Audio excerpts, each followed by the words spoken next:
beautiful day here in Brooklyn. Something did happen to me recently, though, that I did not appreciate. My Amazon account got hacked. Thankfully, they didn't take any of my money. They were using my Amazon Prime to send packages to themselves. There's like 5 people on my account. So I shut that shit down, naturally. It led me to a conclusion, and that conclusion was, I was just fine without my Amazon account. I just want to let you know, as someone who has not created a new account, as someone who will not be going back to Amazon, that you can do it too.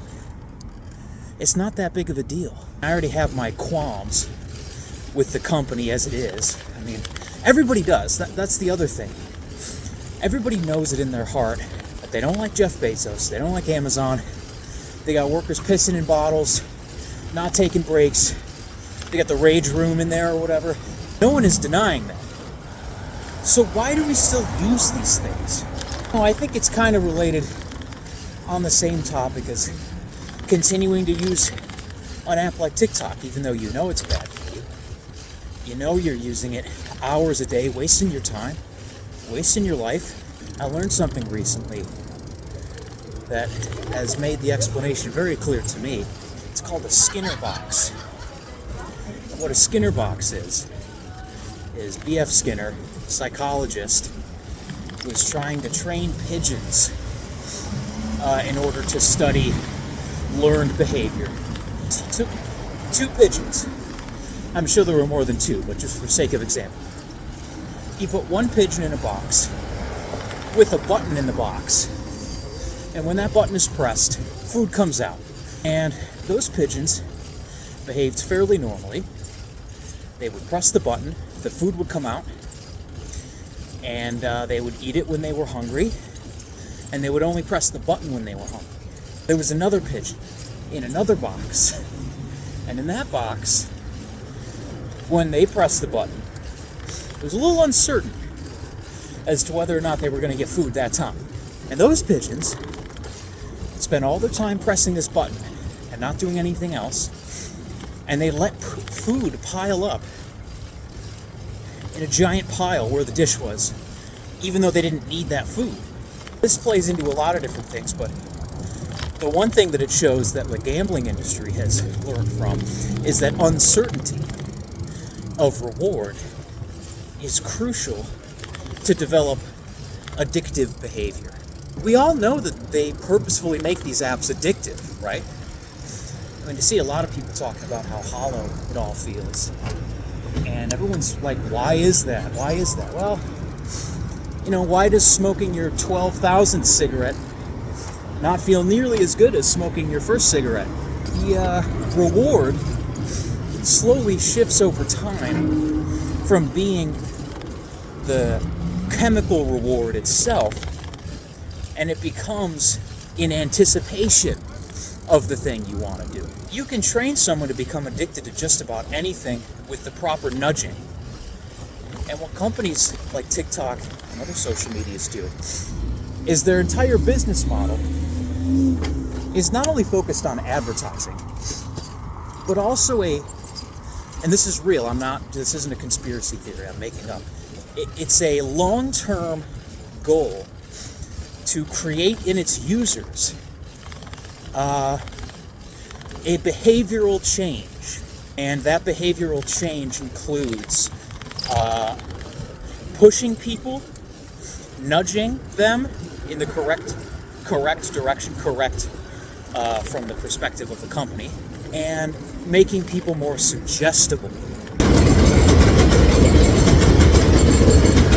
The goal is to make these products, these services, even if they're not making any money now, what they are doing is entraining your brain to become more suggestible to advertising in the future. They want to create a setup so that we are trapped in the Skinner box for as long as possible. Being trapped in that Skinner box makes us dependent on the little rushes of dopamine throughout the day in order to get us through our day. They want us to become dependent on their tools, regardless of what the mental health and physical health outcomes are for us. And that's just a fact. Amazon is no different. I was already pretty flustered at the idea of giving that horrible man any more money. Wish I could take money from his pocket.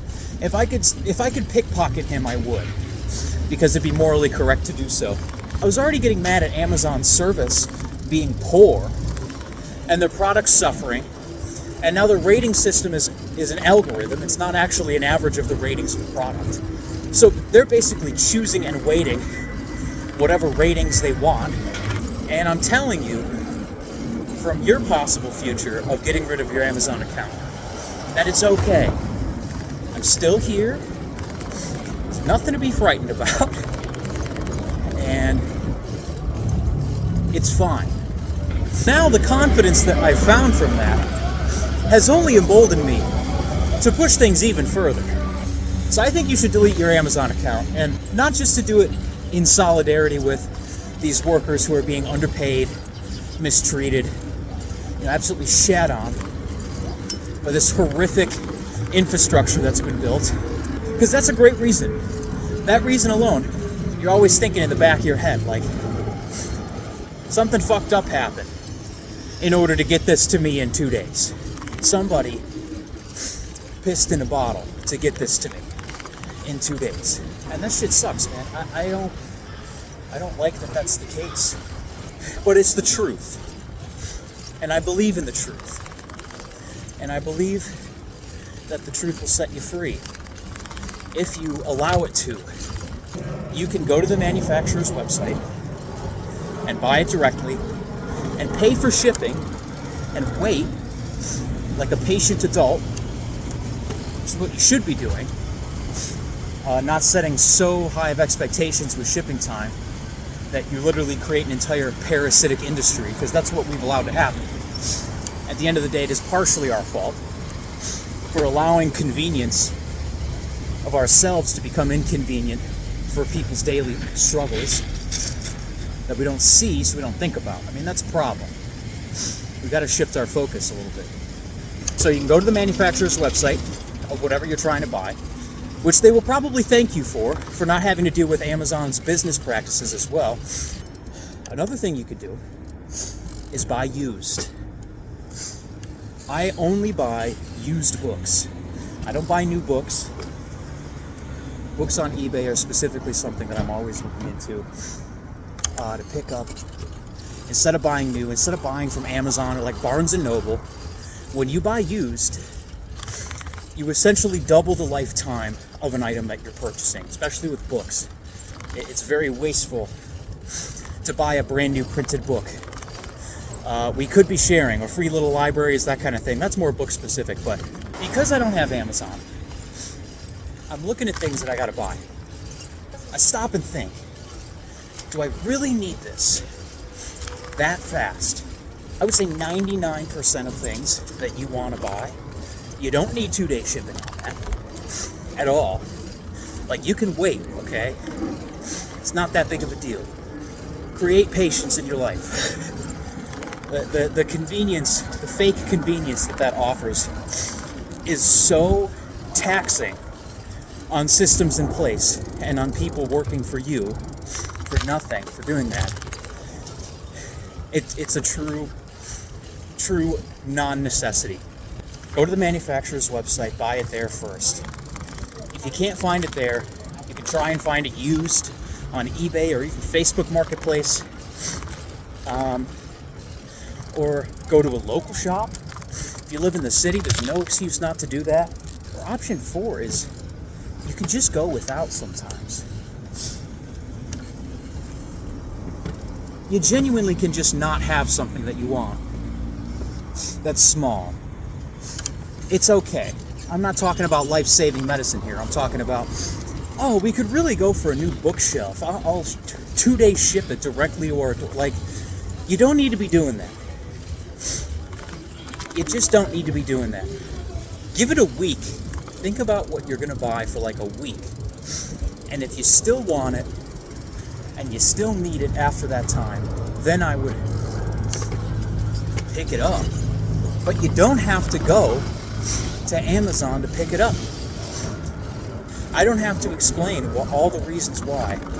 It's a terrible website. The company's business practices are horrible and inhumane. We all watch the news. The union resistance shit. It's a horrible company. So stop giving them your money. You should cancel your Amazon account. And you shouldn't feel bad. And you shouldn't have any fear of missing out, because now you know that that is a Skinner box trap. And you'll start to see those everywhere. And you'll feel better. I feel better in my soul for not giving my money to that fucking corporation anymore. It feels good. And we can use that on every front possible. I guess the last point is it's okay to go without. It's totally okay to not get the exact thing that you want all the time. Especially if it's like buying a little treat for yourself. A little bit is okay, but if you're going to do that, patronize a local business.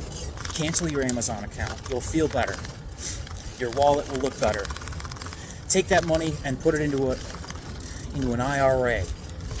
Like a fucking adult. Put your money where your mouth is. Signing off.